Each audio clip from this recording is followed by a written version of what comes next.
You've absolutely got to see enough of a margin there between the long-term option and the short-term option to justify the risk. You can look at things like AirDNA, or you can even just simply go into Airbnb, VRBO, Home Away, and you can really start to take a look at what neighboring properties are renting for that you would consider to be comparable to your own. Similar number of bedrooms and bathrooms, some similar amount of square footage, similar potential amenities.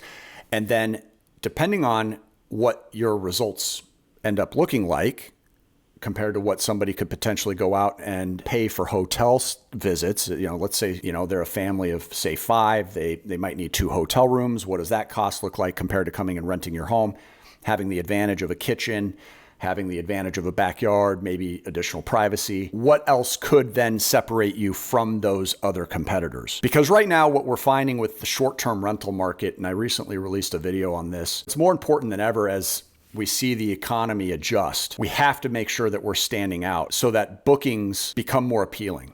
In my case, that involved a hot tub, that involved an elaborate activity room with lots of different games. So that has a cost behind it as well. To get this short-term rent ready, it looks entirely different than having it long-term rent ready. Short-term guest ready obviously involves furnishings and decor and amenities. Long-term tenant ready basically just means that it's an empty home, it's spotless, and you're taking applications. From there, once you've kind of broken this down and said, okay, well, let's say that we have all the debt paid for. Let's say that we've paid for all the amenities. We pay cash for the hot tub if you wanted to add one. And I find that type of amenity is well worth the expense. My hot tub cost me in the ballpark of $10,000. I went with the biggest one I could find from a sort of a standard sizing. And, I wanted, since I can sleep 8 people at my house, I wanted, if there were 8 people there, for all 8 to fit in the hot tub. And so it was a little more on the expensive side, but that attraction alone has already more than paid for itself within just the first couple of years of sharing that property. Not to mention, I love using it as well. So, if there was a possibility that you may have outside visitors, maybe friends or family coming to your area that want to pay a visit to you, that property is then also available for them to use as well, which is kind of nice. You can block out those dates and just simply take advantage of it yourselves. Once you've compared that, you've got to kind of break down what would be the occupancy rate necessary for you to hit numbers that justify the additional efforts that are going to be required for this to make sense being a short-term rental instead of a long-term rental. A short-term rental requires consistent proactive effort. I'm in constant contact with my cleaning crew. I'm in constant contact with the guys that clean the hot tub and mow the yard. I'm in constant contact with my handy men that come through and either do landscape cleanup or fix little things necessary.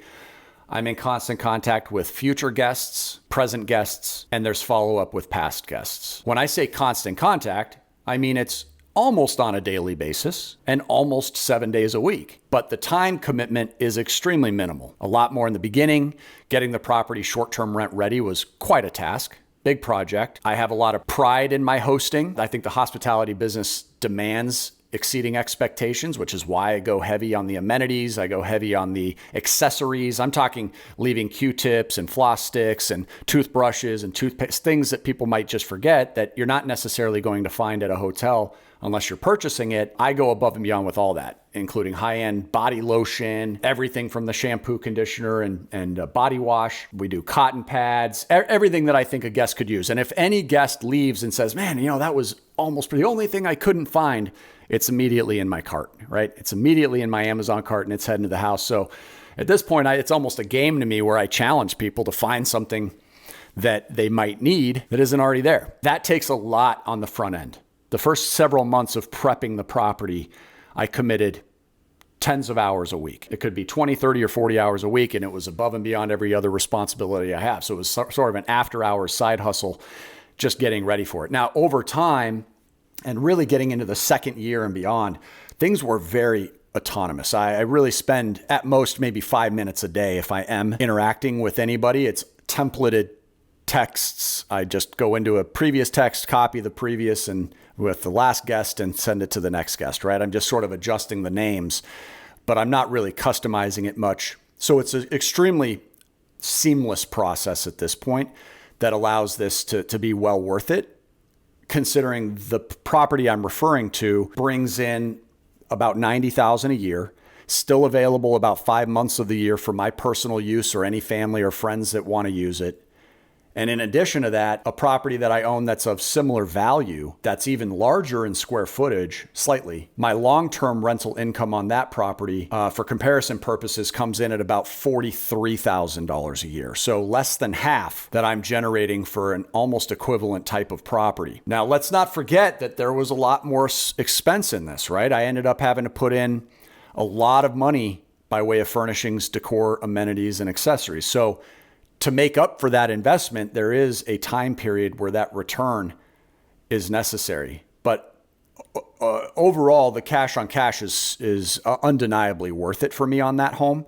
But that's where you're going to have to make the comparison. And the way I did that initially was I really got into these websites and I checked for comparables, and then I checked for properties that, I'm really trying to gauge activity levels on this. So when you're looking at those comparables, you've got to take a look. Okay, if my neighbor down the street has a similar type of property, but they don't have any reviews yet, they're obviously not renting it really actively quite yet.